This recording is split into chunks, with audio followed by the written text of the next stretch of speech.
ऐसे ऐसे मार्केटों में जो ट्रेडर होते हैं वो अपनी शॉप जो है, मतलब कि ठेला जो है, वो ठेले ही लगेंगे, वहाँ पे शॉप कैसे बनेगी परमानेंट। वीकली मार्केट परमानेंट नहीं होती, पहले बात तो वो अपनी सुबह सुबह मार्केट स्टार्ट करते हैं और शाम को बंद कर देते हैं। In weekly market many things are available at cheaper rates.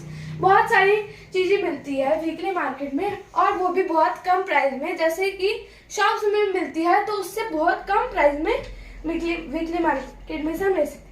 This is because of the fact that is permanent shop, the shop owner has to pay for the rent, electricity, water and fees to government. मतलब कि weekly market में इसलिए कम सामान मिलता है, मतलब कम rate में सामान मिलता है नॉर्मल शॉप से, क्योंकि जो नॉर्मल शॉप्स होते हैं उसमें एक तो वो परमानेंट होगी तो उसको ठीक भी कराना पड़ता है, जब पेंट वेंट उतर जाता है उसको इलेक्ट्रिसिटी भी देनी पड़ती है, उसे रेंट के पैसे भी देने पड़ते हैं, और गवर्नमेंट को भी देना पड़ता है क्योंकि उसने वो लिए ना हिस्सा।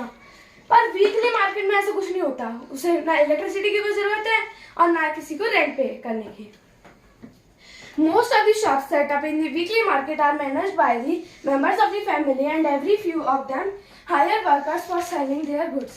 मतलब कि वीकली मार्केट में मान लो एक फैमिली है, उसमें से 2-3 पर्सन आ जाएंगे और वो अपना सामान बेचने लग जाएंगे वीकली मार्केट।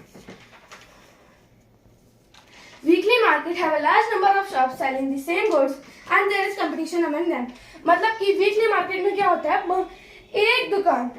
एक दुकान जो एक चीज एक दुकान पे मिल रही है वो ही 2-3 दुकान छोड़ के मिलती है। मतलब रुको मैं आगे बारी आपको समझाऊंगी।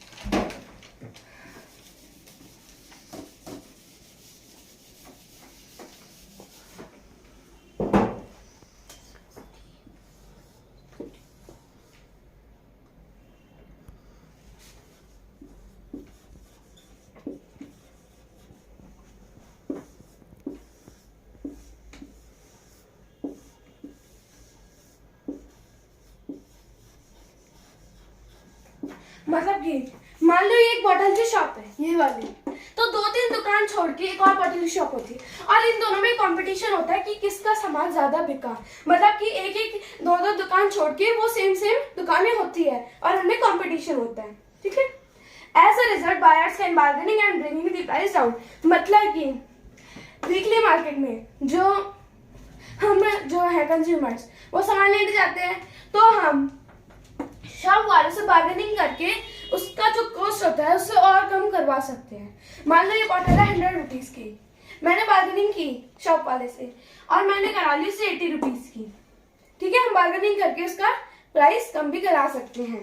Another advantage of the weekly market is that most of the things you need are available in the market. You can buy vegetables, fruit।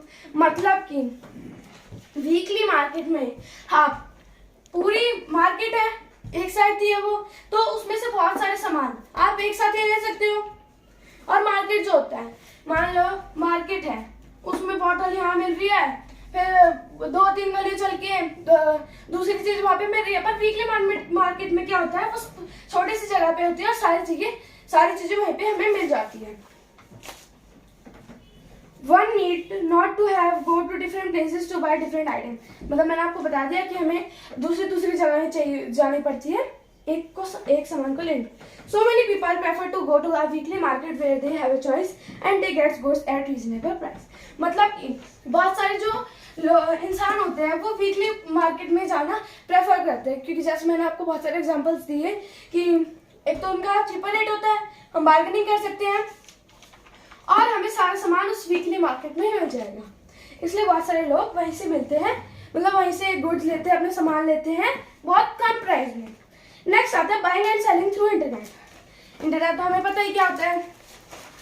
अब हमें घर बैठे बैठे कुछ सामान चाहिए तो हम इंटरनेट के थ्रू ले सकते हैं।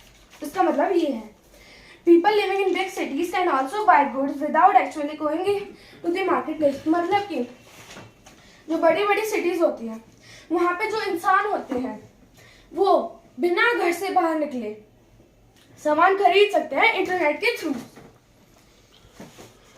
बिना मार्केट में जाए। This is done by internet. ये इंटरनेट की वजह से होता है। While sitting at their homes and without stepping out, they can पे प्लेस देयर ऑर्डर। मैंने जैसे कि आपको बताया कि वो ऑर्डर दे सकते हैं इंटरनेट के थ्रू बिना घर से बाहर निकले, मार्केट में जाए और उनको जो भी सामान चाहिए वो ले सकते हैं। They use their credit card to make online purchase, मतलब कि सामान खरीदने के लिए वो अपने क्रेडिट कार्ड से पैसे दे देते हैं।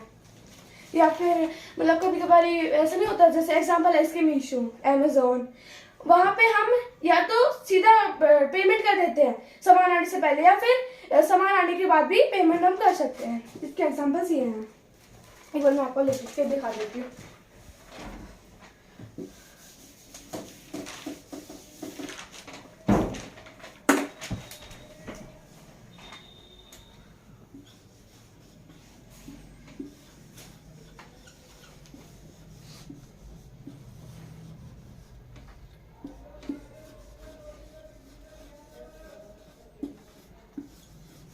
इसके एग्जांपल्स ये हैं कि हम प्लेस ऑर्डर करेंगे घर पे बैठे बैठे और वो हमें सामान मिल जाएगा।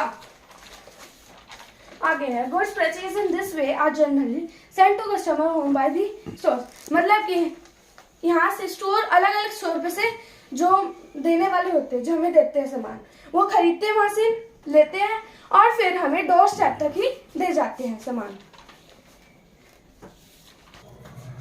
Our next topic is factor which affect people access to market, मतलब कि ऐसे ऐसे फैक्टर जो हमें मजबूर करते हैं मार्केट से सामान लेने।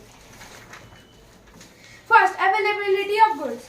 अवेलेबिलिटी ऑफ गुड्स मतलब कि उस मार्केट में एक तो गुड्स होने चाहिए, जो हमें सामान चाहिए वो उसमें होगा तो ही हम उस मार्केट में जाएंगे।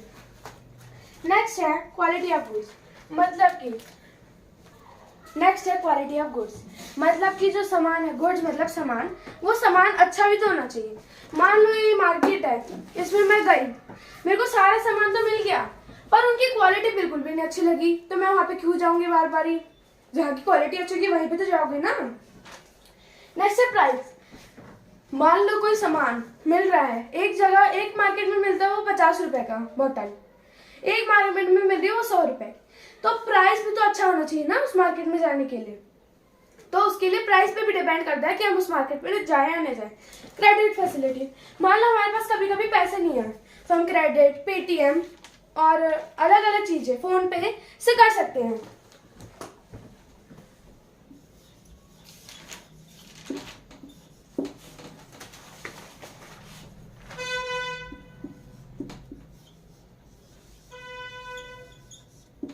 क्रेडिट फैसिलिटी मतलब फोन पे से हम उस पे मतलब दे सकते हैं सामान, क्रेडिट फैसिलिटी भी होनी चाहिए। और कन्वीनियंट अप्रोच,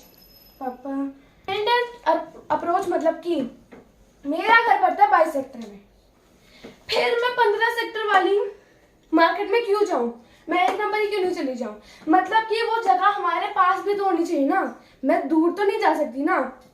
तो ये पॉइंट्स है factor which affect people's access to market, मतलब ऐसे फैक्टर्स जो पीपल को अट्रैक्ट करते हैं मार्केट में जाने के लिए। पहले availability of goods, quality of goods, price, credit facility and convenient approach. Okay, अब मैं आपको नोट्स लिखवाती हूँ चैप्टर के। ये चैप्टर तो फिनिश हो गया, अब मैं आपको नोट्स लिखवा रही हूँ।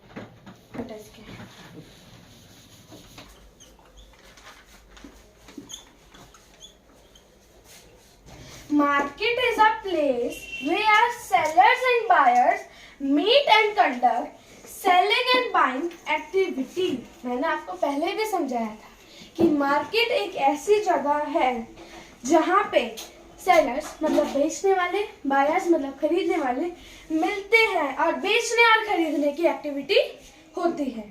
ठीक है, next point is There is a chain process of marketing of goods, मतलब कि अब मार्केट है, मार्केट में सामान कहाँ से आता है जो हम लेते हैं, उसमें मार्केट में सामान कहाँ से आता है? पहले प्रोड्यूसर जो होते हैं मतलब जो बनाते हैं बहुत ज्यादा लार्ज क्वांटिटी में, वो बेचते हैं होलसेलर को, होलसेलर रिटेलर को और रिटेलर कंज्यूमर्स मतलब हमें। Okay? Next point is the person who work in between the producer and retailer called wholesaler and intermediate, मतलब कि ऐसा पर्सन जो होलसेलर और रिटेलर, होलसेलर नहीं सॉरी, प्रोड्यूसर और रिटेलर के बीच में होता है उसे हम होलसेलर कहते हैं। ओके, अब इंटरमीडिएटर्स, मैंने यहाँ पे इंटरमीडिएट्स लिख रहा था। इंटरमीडिएट्स मतलब होता है a person between two peoples, मतलब कि ऐसा पर्सन जो दो पर्सन्स के बीच में आता है। इसका एग्जांपल है wholesaler is a person between producer and retailer, मतलब कि वो प्रोड्यूसर से सामान लेता है और फिर वो होलसेलर रिटेलर को बेचता है। अब मैं आगे के पॉइंट्स लिखवाती हूँ।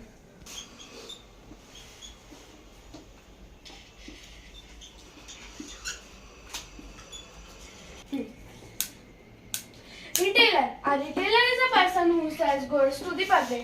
रिटेलर एक ऐसा पर्सन है जो बेचता है अपना सामान पब्लिक को, मतलब हमें।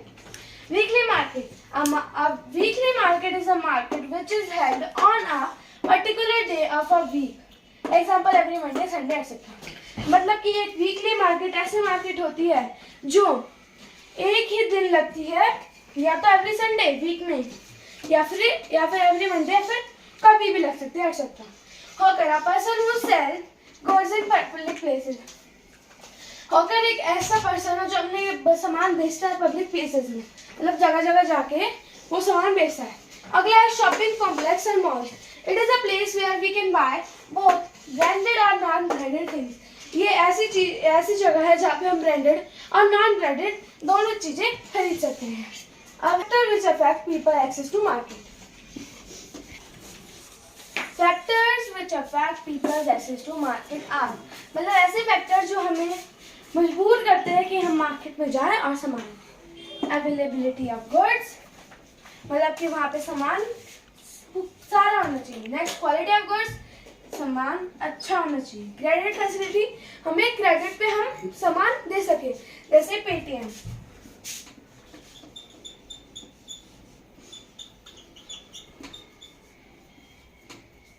पेटीएम, प्राइस वहाँ का अच्छा होना चाहिए, रीजनेबल होना चाहिए। कन्वीनियंट अप्रोच, वो हमारे घर के पास होना चाहिए। ये फैक्टर अफेक्ट करते हैं कि हमें मार्केट से सामान क्यों लेना चाहिए। So our chapter is over now.